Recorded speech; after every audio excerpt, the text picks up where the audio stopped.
So we've got a little bit of a different setup today, and I've dragged Sarah out of her busy day to talk about us and life and everything, because I'll be honest with you, the thing that brought me to want to do this was the amount of comments that we have recently got through people that say that we inspire them and that they are empowered by what we do. So yeah, today we're going to talk about the struggles, structure, passive property, and pissing each other off.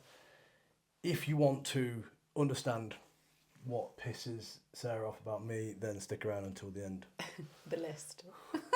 But no, let's get stuck into it, right? So with the struggles, I always love your story because this is like a double struggle here, because I love your story. You don't like to talk about your story and don't think it's a story. But what's your massive learn from the struggle that you went through? First of all, obviously tell people what the struggle is. Yeah, so I think I've now been running my business for 4 years. And prior to that, I was just like a corporate girl in the corporate world, in the grind, 9 to 5. And I thought at the time like I had all this freedom. I was earning quite a lot of money for my age, so I was really happy. Well, what I thought was happy at the time. But yeah, I think I've just had like a massive struggle and shift coming from the corporate world into the self-employed, limited company, whatever you call yourself. But yeah, I think that's been like my biggest struggle, just like adjusting to that world really. And obviously, like, when you initially shifted and adjusted over, I guess it didn't help for you because you were coming out of AXA for more of a forced out reason, wasn't it? Like it was a shift, it was a change, it was something that you realised that you just didn't want to do this anymore, and it was something you got out quite fast, didn't you? Yeah, I went on my maternity leave after we had Leo. I then kind of negotiated that I was going to be going back 3 days a week, even though really in hindsight we knew it'd never be that, because I was on the road a lot. But then, yeah, I think I went back and I was a couple of weeks in and I just absolutely hated it. And I just knew there was like, had to be something else. But what I think I will say in that is I would have never have started up my own business and followed that path in property without you behind me, because I was very much like you go out and you get a job. And, you know, my parents have always been like, you know, go and get a job at the local university, get a job in the local council, security, all of that. So I think like it just was completely different for me to go out and do my own thing. Yeah, that's the bit, isn't it? That like it becomes such a hard battle. Like if you think about the time at that point there, you are, is brainwashed the right word? I don't know. You've grown up thinking that is the way to have a job, to pay your mortgage, and you know, we all do. We all grow up with certain rules, discipline, and this, that, and the other, and that's all you knew. So then coming out of it was a massive thing. Plus, then another part of it, the struggle was that's all I knew. Yeah. So it was trying to manage the emotions. Yeah, very different. Between you and me and your next steps, your path. Yeah. I mean, I had a mortgage at 23, which is now crazy thinking about that. Yeah. So I all of a sudden like had all of these financial responsibilities that I couldn't risk by taking that step. And obviously I think once then you're in a partnership, obviously you backed me up on a lot of that stuff. So you took a lot of like the financial strain when I first started the business. But actually like a lot of the mental stuff that goes with it as well, in regards to like believing you can actually do it and you can start taking a wage and you can build that. But then now, looking at the amount of risk you take in everything, it's a complete flip, isn't it? Yeah. Which doesn't mean that you find that easy, obviously. Yeah. I think I literally said it to you a couple of weeks ago when we were in Spain. I was like, it's like meant to be easier than this. Like, when's it going to get easier? And actually, like you said to me at the time, is this a joke?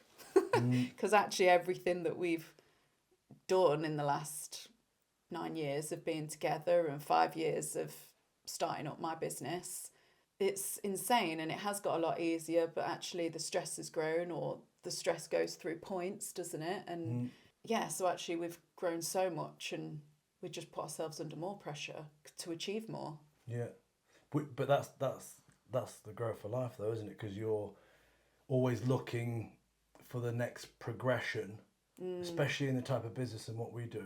Yeah. Like you can't not, like, I know there's obviously like, you know, there's a lot of people that sort of think that you don't always have to be hungry looking for more and everything else, but actually in what we do, if you don't, you're going to miss a trick. Yeah, and otherwise what do you do? Stay still. Which, you know, sounds really funny actually, because people do stay still for a long period of time in normal jobs. But yeah, I mean, it's just not really possible for us otherwise. Who pays the bills? How does that work? Yeah. You know, something I want to add in as well, like, because obviously there's a lot of people see different things in this, like, scenario, but you've done this, you've got, you know, the houses you've got, you've changed and everything else, but would you still then have the confidence to tell the next person to do what you've done and just keep going? Or do you still feel like you're still so deep in learning this stuff that you still hold back from saying it's the right thing to do? Yeah, I think I would have done it differently if I'd have known that now. I think obviously I sacked off my job and I went straight into it, and I think COVID hit around that time as well, so it all took a lot longer. In hindsight now, I would have kept my job a bit longer, knuckled in and done some stuff in the background and got moving, because it would have like been less stressful at home. But I think one thing I will say to people, and it bleeds on to the other things we're going to talk about, is it doesn't happen overnight. So if it is something you want to do, you've got to start building it now. You know, it doesn't happen like that with any business, does it? Even what you do, like, it doesn't just go, oh yeah, we're making money. Yeah. But everything takes time. No, exactly. And that becomes one of the struggles that many people have. They think that, and I've done it multiple times, where I think I'm further than I am. And that's not through thinking it's easy, that's actually having the confidence of what you do, and also like the work that you put in. Yeah. Thinking that, shit, is this it? Yeah. Which is, it's a good and a bad thing, because if you're always thinking like that, you're always hungry for more, which is great. But then the downside is you mentally struggle, because actually you're beating yourself down all the time, because you're thinking that you're not achieving, you're thinking you should be further, basically. Yeah. And I think that's the bit I struggle with. That suits your personality more, of like chase. But actually I'm like, yeah, I said to you not long ago, like, oh, I could be a cat wife now. Actually, reality, I couldn't. But sometimes I just like get sick of that constant chase. But why couldn't you? Because I'm just not that type of person. I don't think, I mean, it sounds great how I'd be able to fill my day, but actually I need to know that I'm doing that for myself. Control freak. Yeah. No, you drag me into your business. No, that'd but be the problem. That would be the good thing. But you need that. You need to prove. It's like you need to prove yourself, don't you? Yeah, I've always been self-sufficient. I always have, and I think that's something that I always want to keep as well. I was just looking at that thing, thinking you're covering your face up. Went back. My main sort of like struggle that I want to talk about here then is I guess it's something that I've over the last few years like worked on and still working on. But it was that whole like identity shift. It all happened very fast, and I couldn't quite control it at the time. But a lot of it came from the reason I wanted to let's say shift my lifestyle, then led on to the identity shift, which then led on to me struggling, thinking what I'm torn between, you know, the life I should live. But I obviously stopped competing. I made that decision through wanting to double down on business, knowing that I was leaving money on the table. Also, the fact that I was just out and training too often and not able to see my family as much as I want to and needed to. Plus, sessions were just taking over, competing was taking over. It became quite a strain on our lives, didn't it? Yeah. And our relationship. And it probably got to a point where actually it was what's going to give. Yeah. But the thing that I struggled with there, most importantly, was the fact that I was still able to do, well, let's say it like this because this is what I'm chasing for, but able to podium in all the comps all over the world. And it's knowing that, but I can still be that guy. I can still, You know, and then I lost a lot of followers on socials because they were following me for the strongman rather than the business, and that made me question everything. And then I sold the gym again. I did that, but then still had doubts and questions. It was everything all in one, wasn't it? It was like Yeah. online coach, strongman athlete, the gym, all within like 6 months of each other. Yeah. Yeah. But I just felt like I lost something for a long time before I started to then focus on, and this was like the way I got out of it, when I started to focus on actually the lifestyle as opposed to the identity. You know, like now I'm able to take the kids to school, pick them up if I wanted to do both sides of it. I can work 3 to 5 hours a day, and last month we hit 14k. It's understanding that actually that you don't need to be in the business that deep, and you can still earn that money, but at the same time I can shift my lifestyle, and not feel like I'm lost again, because it's creating that new lifestyle as opposed to looking back at what it was. Yeah. But that's massive for you, because that has always been your identity. You had the gym for 10 years. Yeah. You know, strongman, podium all over the world. You know, the amount of contacts and friends that you had in that bubble that then just do disappear because you're out of that. And then online coaching, the shift to what you do now, mentoring. Yeah. It's funny, isn't it? Massive Because change. the other day, remember I said, I mean, obviously I've had it a few times, but when I told you about the guy who commented saying, "Oh, another mentor, yawn." Yeah. And it's mad, isn't it? Because like there's many mentors that haven't ever had a gym and teach that, or haven't ever been somewhere. But because I'd done all of those things, I was like, okay, cool. I can actually make this into a business, and also live a different lifestyle. But that was the thing that made me really want that, because of the knowing that I had put the work in and I'd done all that. Yeah. And then I am able to deliver that end result, that lifestyle. Yeah. And that's so important. I think that's what I look for in my mentors as well, because I've had 3 mentors now along the way. And actually, I want somebody that's doing what I've done, you know, that's potentially further along, 4 or 5 years further along, that have done what I've done, so I can follow that path. And, you know, you've ticked all of those boxes in the fitness world, haven't you? Yeah. It's just that I think the main thing is that you've just got to create that outcome and work towards it, so you can actually enjoy it rather than feeling like, oh, that's what I was. Yeah. Because we can all do that, and I think a lot of people do that. It's like when you speak to someone that trained years ago. Oh yeah, I used to bench 300. Yeah. It's like, not anymore. cool. Not anymore, mate. But yeah. Yeah. So passive income with property then. So are you at a point right now where you can retire? No. But you got 11 houses or whatever it is. 10. 11 to come. 11 net. So why can't you retire? I thought, what are you fucking around at? It's just not as it seems, is it? Yeah, I mean, I remember 10 being my like sweet spot number, thinking, oh, when I've made 10. But actually, like, you just plough everything you earn back into buying more. You're investing in more property. You go in again.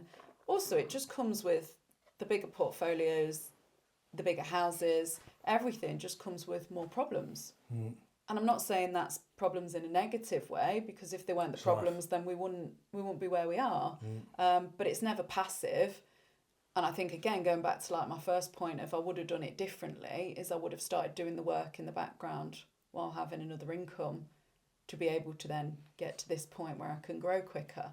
Because all the mentors sell the dream of, you know, passive income, get your first house, passive income. And actually, it isn't like that, because it needs a lot of work. And the only people willing to put the work in are the landlords or the business owners that it means most to. So if you were to do it again now, would you have, I don't know, a year still working at your old job and building this on the side? Is that what you mean? Yeah. And I'd accelerate a lot quicker.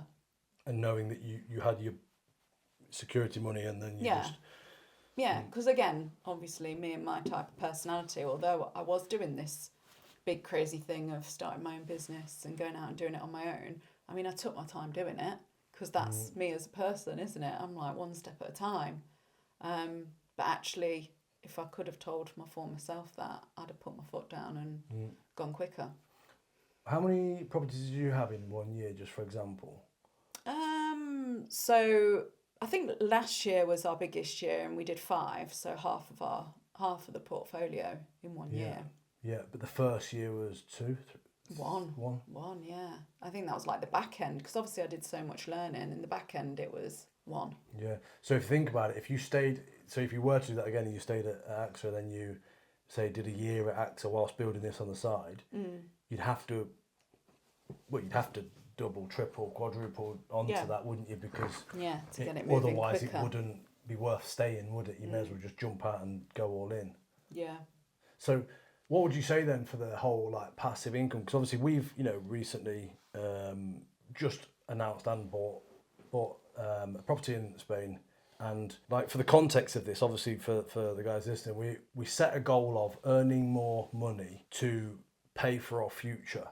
And we're always going through this shift as we learn and as we mature and everything else, and it's more me than you obviously, but I'm more and more realizing that actually it's about the future rather than about the now. Yeah. You've always been about the future, I've always been about the now, Yeah. Spending money. basically. And yeah, I bought a Porsche this year. Once I've got out of my system, we've already spoke about it, we'll probably get a nice 4x4, just something simple. Yeah. But anyway, but my point is here, like, because we've bought that and we've invested our money into that, that gives me a driving reason to work harder, to actually be like, okay, so let's do another one, let's do another one, let's do another one. Yeah. And that's been a massive shift for us, really, hasn't it? Like, splitting money into the jars. Yeah. And buying investment properties together. Yeah. With the buy-to-lets, because I think that's like the future, isn't it? Yeah. We started a new business, and we bought 2 buy-to-lets, and then in Lincoln, and then as we found this one on abroad, we then thought, shit, that's actually a better deal, better option, and we're emotionally attached to it. We were. We're not saying it's a better deal or better option, but we're emotionally attached to Yeah. it. And that's also the life we want, isn't it? We're emotionally attached to it, the life it can bring us when we work so hard, and we want somewhere that's easy to get away to. And as well, I guess it was all brought together with the current situation, like emotions and everything else. Like, we've got one of our best mates passed away, and it makes you sort of like think about things in a different way and be like, life isn't forever. We'd planned this for a couple of years, 2-3 years down the line, but actually, other than the emotional pull in with it's something that's actually going to serve us better now, because we can live through that, or live through it fast, as in get there quicker. Yeah. We can rent it out so it will still be a making its own money back, and then we can work from there, live from there as much as we want. Yeah. Obviously, the month we did away, we were panicking, weren't we, really deep down? Yeah. And it wasn't easy, but it was worth it and it was fun. Yeah, it's just a whole different lifestyle, isn't it? And like, for me, Yeah. obviously, with Nelly, I can't exactly move to a different country because I need to be close to her. If like we can go there for a month at a time and live that life, it's going to be the same as, isn't it? In that respect. And I think that's as passive as it will get. Like, you got up around 6 in the morning and you worked till 12. And I worked bits in the middle of that morning, because obviously the kids were tired, so they were happy chilling, doing their own stuff. We were working, and I think like it's never passive, but that to me is quite passive, because we're able to be in another country and then do what we wanted to do for the rest of the day with different touch points. Yeah, no, sure. Well, the biggest thing I've done this year, talking about like the whole passive stuff, is obviously that the whole new model that I'm teaching. Like, I've had mentors for 10 years. I think when I started the gym, I had a mentor just after starting the gym, sorry. And then, I've always invested into that. I've spent over 100 grand on mentoring and coaching different things. Everything I've ever been taught has led me to where I am now, which I'm obviously thankful and grateful for. But last year was the biggest change for me, where I realised that actually I didn't want to be, as I first got into mentoring, I realised I didn't want to be that mentor. Yeah. I didn't want to do it the same that others do it. And that's where that shift came of thinking like, so I went all in, like I do with everything, and I was doing 3 or even 4 calls a week, group calls, I was doing one-to-ones, And everything was Just going, give. yeah, everything was going obviously great, and I had team, team behind me doing stuff and checking in with me, and I was managing them, and I felt like I was growing. I felt like, yeah, this is it. This is like what it's about. But then before you know it, I just feel like I'm a manager, catching and chasing all the problems. I remember saying to you all the time, because you were just on the phone to your team all the time, and I was like, do you need to be on the phone to them that much? But it's actually like managing and piecing it all together when they're afar, isn't it? Yeah. But then all the focus becomes that as opposed to the rest of it. But the shift I've done now, which has been the absolute game changer, which, respectively, I'm only 6 months into this or whatever. So it's still building, it's still learning, I'm still getting it into refining it and everything. But it's having more systems and more content and, the resources and everything all in one place and putting the effort in for that. Yeah. So then my day becomes working on stuff internally, working on content to bring people in, and then you just do the, at the minute I'm doing calls, which I call them unstuck calls, and they're 15 minutes. If you're stuck, book a call in. Yeah. Because this is something that I noticed that I was holding the hands too much. Yeah. And then I felt like I was failing. They relied on me too much and didn't do it themselves. Yeah. But now it's completely flipped round where it's like, look, here is the information. You go and do it and tell me when you need me. Yeah. And actually that's the best type of mentor, isn't it? Because then in a year's time, once they're through your plan, hopefully they're going off and doing it on their own. You've not held their hand, doing it all for them. Yeah. That then they come to the end of it and they're still lost. I Yeah. think that's like, I think sometimes people expect that from a mentor, don't they? And actually you're building your own business. You know your own business best and you're building it, and you have to build your business alongside whatever you normally do in a day, don't you? Yeah, no, it's true. And the best way to look at it is that you need to be guided, but not, they can't make the decision for you. You've got to make your own decision. Yeah. You've got to be the person that goes with your gut and what you think is right to do at the time. Test it out. If it works, cool. If it doesn't, change it. Yeah. And I think like when you've been building this Launch 7 program, like you started getting up at 5 o'clock. So you're like, I need, 3 hours solid to build this in a day, because I'm also doing everything else I normally do in a day. Yeah. And actually like you just needed more time.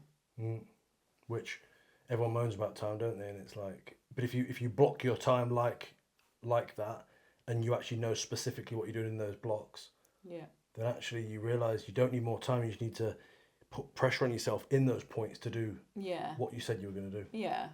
I think sometimes you can make it look a bit too easy, because you drop the kids off at school, you pick them up from school, you'll play football with Leo at the end of the day.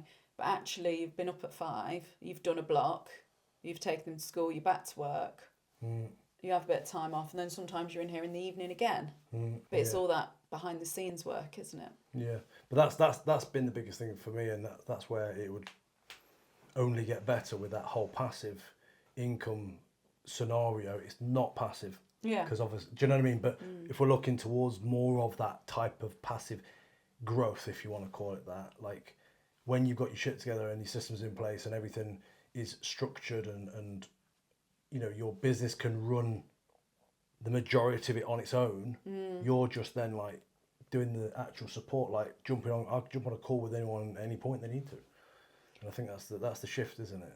So how long do you think it takes to maybe get to that point, or to get through like the build phase to then get to the point where you can kind of reap the rewards a bit more?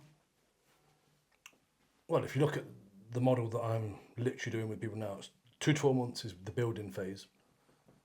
But this is the difference though. If you're, and hence why my message is changing at the moment, because something I was realizing, that I'm working with too many people that are completely new to it and starting from scratch, and they need a different treatment plan, if you want to call it that, than people that are established. So to answer the question, like for the established person, 2 to 4 months of building the model, systems and everything, you'll be earning money whilst that's happening anyway, because you're running your business, you're operating at a better level and passion and drive and everything. And then after that, it's then running up to the end of the year, isn't it? Like 12 months before you can fully say, like, I've got this shit nailed. But again, a lot of people start doing content. I mean, I had someone the other week who put, I think it was 7 pieces of content out, and he said I'm not really getting any bites yet. But this is the stuff that people need to realise, like you're changing. Yeah. You know, when you start putting better content out and people are like, shit, that's looking good. Like, you know, this guy actually said to me, like, someone had said about this guy that, oh yeah, his content's looking wicked and everything. Like, of course it is. Then the next thing he's saying, oh, I'm not getting any bites yet. Yeah. You know, and I get it. It's not, you know, he's not literally thinking that, you know, business builds overnight. But I think you get caught up in thinking, I'm fucking grinding here. Yeah. And then you go, oh, I'm not seeing the return. But actually, it's like, no. You're working hard, you're building, and you're going to at some point. And I said this to someone on a call actually yesterday, but imagine if the next step, the next piece of content or the next change you did was the one that helped you make it. Yeah. You'll never know. No. So that's why it's important. I'll figure that out. But that's why it's important to continue refining your product, your structure, your day, your diary, your message, you know, everything you do. Something you do on a regular basis, don't you? Like change your structure, Yeah. mix it up a bit. Yeah. You know, and you will plan to every hour of the day. Yeah. That to me is just mental. Yeah.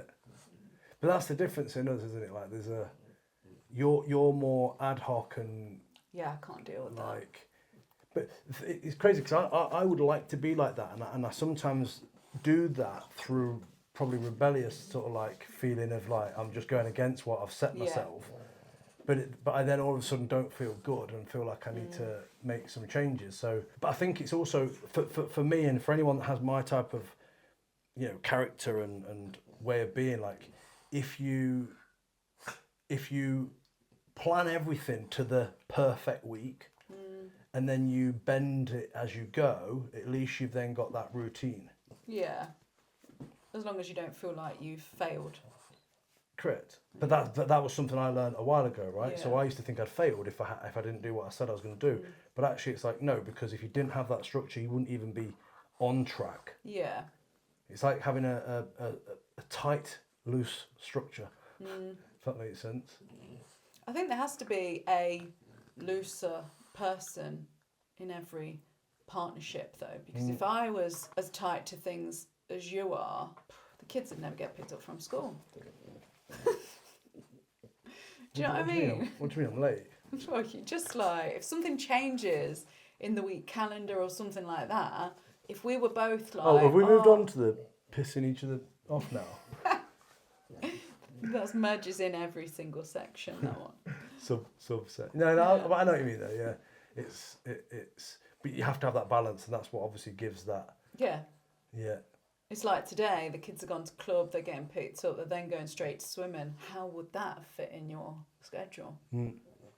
That's actually, I was just looking, that's one of the things we wrote on here though. So like managing time and stuff, I think that's a huge thing, isn't it? Like something that we've done for quite some years now is having a meeting. Yeah.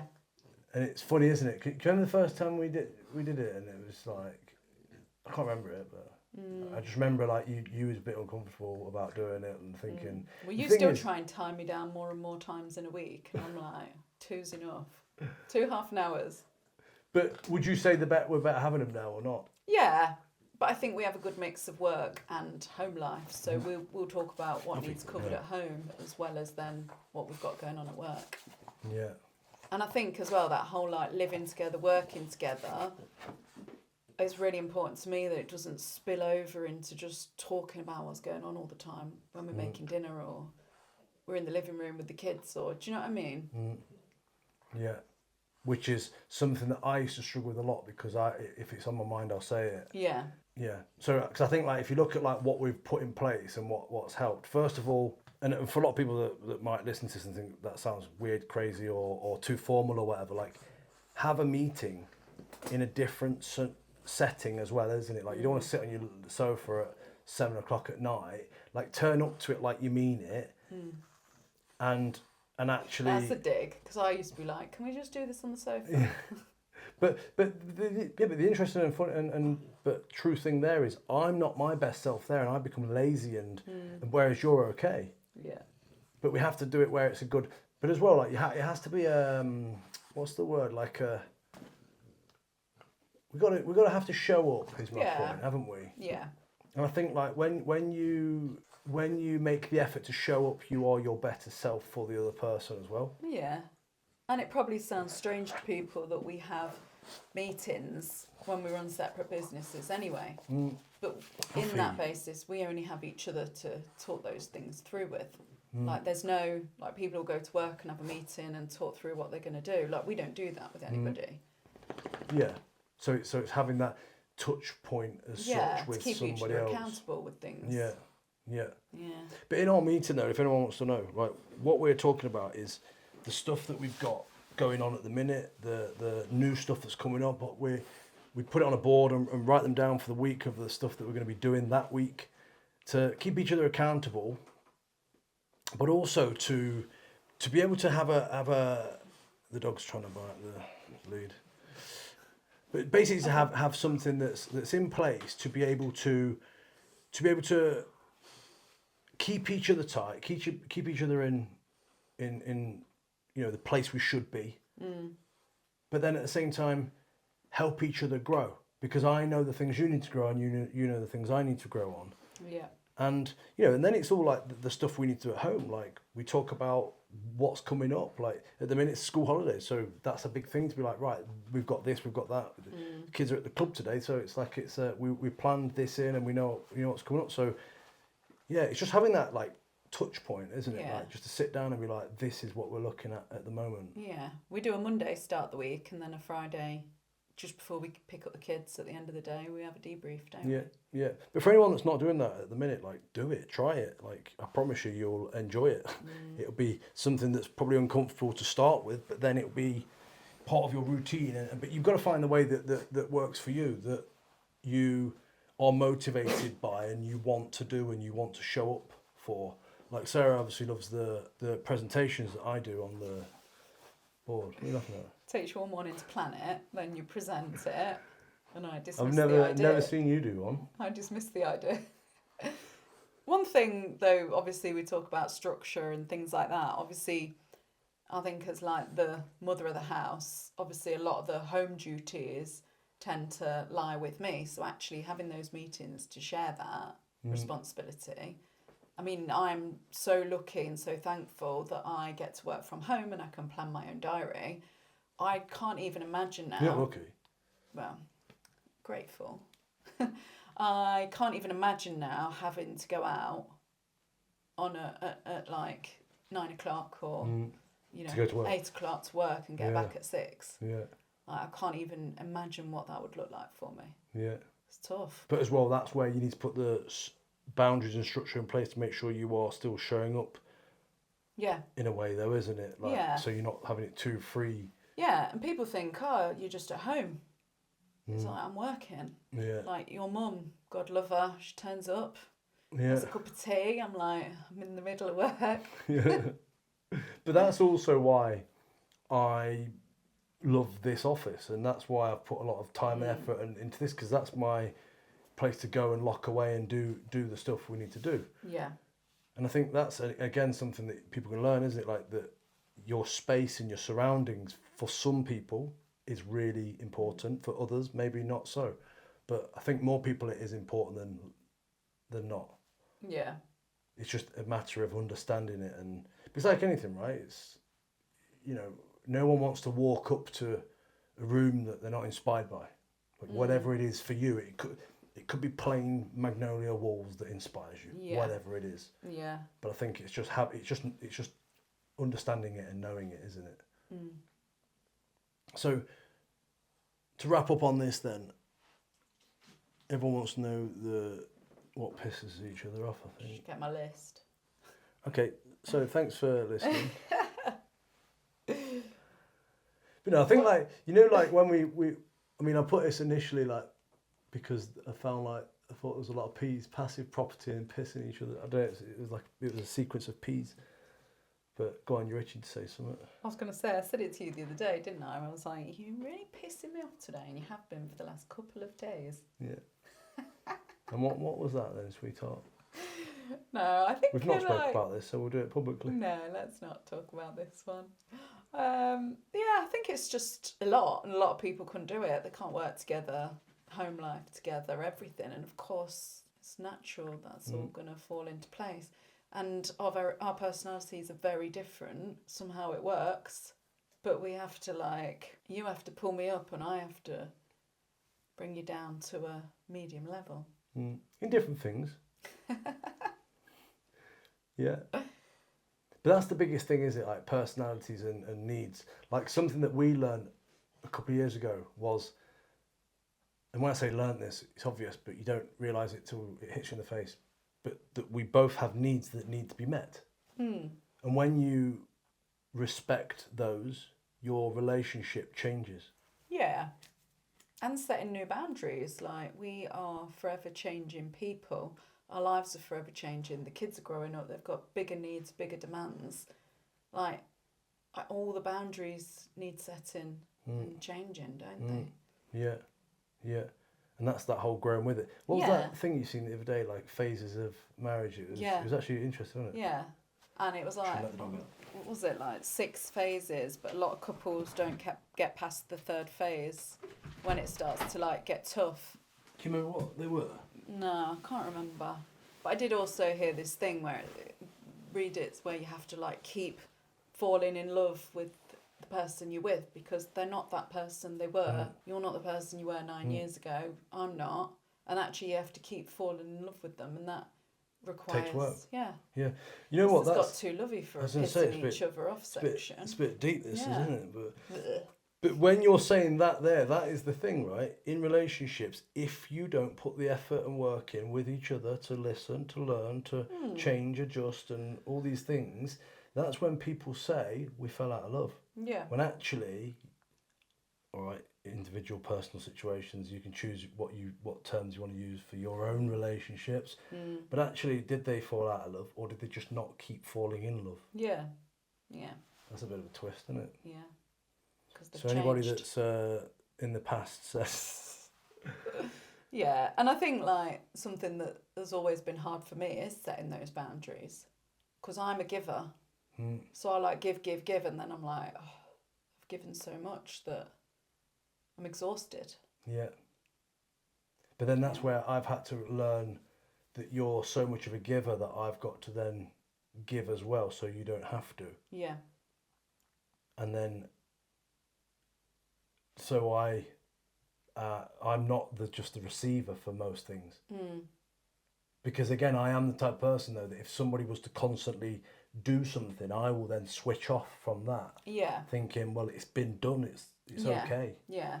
And actually, that's a learn as well, isn't it? Because then you might go out and do something extravagant to give, and actually, I didn't want that. Yeah. I want you to do the dishwasher. Do you know what I mean? Yeah, I've gone and bought a new car. Yeah, for yourself. With your name on them. Yeah. What are the things that piss us off? To be honest, I didn't write anything because we ran out of paper. No, but I think the big thing is that we just have to, because we're both growing businesses together and separately. Because the property's our future that we are doing together, but I have to focus on mine for now. And when you think about the growth and the struggles within that, and then the growth and the struggles within home life. Yeah. Nellie's 9, Leo's 5, going on 6. It's there's things that we have to learn here as well. There's other baby struggles that we've had and we've been through, and it's all these things at the same time as life. Yeah. You have to then control and manage and learn how to have certain times for certain things. Yeah. I think that's one of the things when we were reflecting in Spain, you said that this has taught me that I don't need to work every hour, got sense, to be successful in what I'm doing.